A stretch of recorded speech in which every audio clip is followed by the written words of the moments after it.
नमस्कार, आप देख रहे हैं की दहाड़ और मैं हूं आपके साथ होम पांडे। एक बड़ी खबर आपको बता रहे हैं जो कि हरियाणा के फरीदाबाद से आ रही है, जहां पर आतंकी अब्दुल रहमान की हत्या कर दी गई है। बड़ी खबर आपको बता दें, जहां फरीदाबाद की हाई सिक्योरिटी वाली जेल निमका जेल में आतंकी अब्दुल रहमान की हत्या कर दी गई है। आपकी जानकारी के लिए बता दें कि आतंकी अब्दुल रहमान वही आतंकी था जो कि अयोध्या के राम मंदिर में बम धमाके की साजिश रच रहा था। लेकिन जैसा कि कहते हैं कि बुरे काम का बुरा नतीजा, तो जैसे इसे हरियाणा में फरीदाबाद की एसटीएफ ने पकड़ा था और उसके बाद इसे फरीदाबाद की निमका जेल में रखा गया था, तो वहां पर अब इसकी हत्या हो गई है।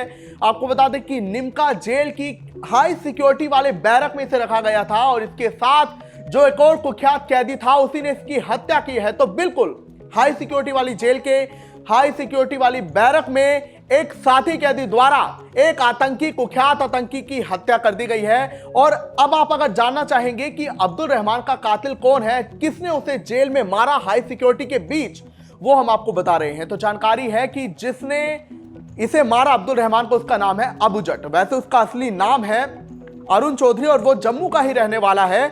लेकिन 2023 में एक हत्याकांड होता है, अक्षय शर्मा का हत्याकांड, जहां पर पंजाब में मुठभेड़ के दौरान इसे अबू जट को काबू में लिया जाता है। तो उसके बाद ये कठुआ जेल में बंद था, जिसके बाद इसे फरीदाबाद की निमका जेल में शिफ्ट किया गया था 2024 में। वहीं 2025 मार्च में इसे पकड़ा गया था हरियाणा की एसटीएफ के द्वारा गुजरात में अब्दुल रहमान को, जिसके बाद इसे निमका जेल में लाया गया। हाई सिक्योरिटी के बीच ये दोनों थे, लेकिन अब ये जानकारी नहीं है कि क्या विवाद हुआ, क्या बात हुई और किस चीज से मार डाला गया अब्दुल रहमान को। लेकिन फिलहाल यही जानकारी आई है कि उसी के साथी कैदी अबू जट द्वारा अब्दुल रहमान की नुकीली चीज से मारकर हत्या कर दी गई है।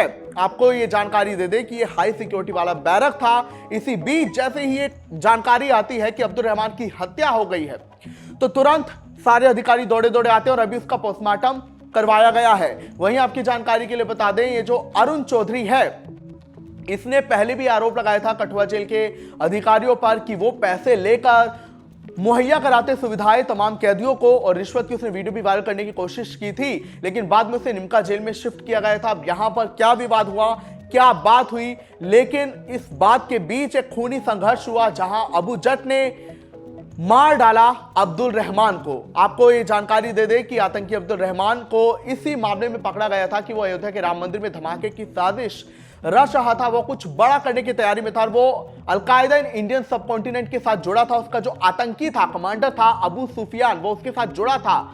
और उसके बाद जब उसके लिंक वगैरह तलाशे गए, तो जो हरियाणा की एसटीएफ है वो गुजरात गई और वहां पर गुजरात एटीएस, इसके अलावा इंटेलिजेंस ब्यूरो, केंद्रीय इंटेलिजेंस ब्यूरो के साथ मिलकर इसे गिरफ्तार किया गया था। लेकिन अब कई लोग इसकी हत्या के बाद कह रहे हैं कि बुरे काम का बुरा नतीजा होता है, तो उसने देश को दहलाने की कोशिश की थी, लेकिन उसके पहले वो नाकामयाब हुआ, उसे गिरफ्तार कर लिया गया। लेकिन अब उसकी हत्या कर दी गई है। ये जो अब्दुल रहमान था, इसकी उम्र सिर्फ और सिर्फ 20 साल थी। इतना नौजवान था ये, और जब ये पकड़ा गया था आतंकी साजिश में, तो ये 19 साल का था।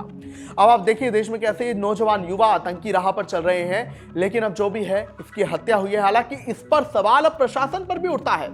कहने को एक आतंकी हत्या हुई है, तो आप इसे उस नजरिए से देखिए, अरे आतंकी मारा गया, एक बोझ कम हुआ धरती का, एक कीड़ा गया धरती से। लेकिन एक सवाल हरियाणा में जेल प्रशासन पर भी उठता है कि ये जो हाई सिक्योरिटी वाला बैरक था, हाई सिक्योरिटी वाली जेल है निमका जेल, जिसमें इतने कुख्यात कैदी हैं, तो ऐसे में वहां पर ये कांड कैसे हो गया? आखिर गार्ड्स कहां थे, कहां पर क्या कुछ कंट्रोलिंग थी, मॉनिटरिंग थी? आखिर कैसे ये हत्याकांड हो गया? सवाल जेल प्रशासन पर भी उठता है। क्या कहेंगे आप इस पर? कमेंट्स में जरूर बताएं।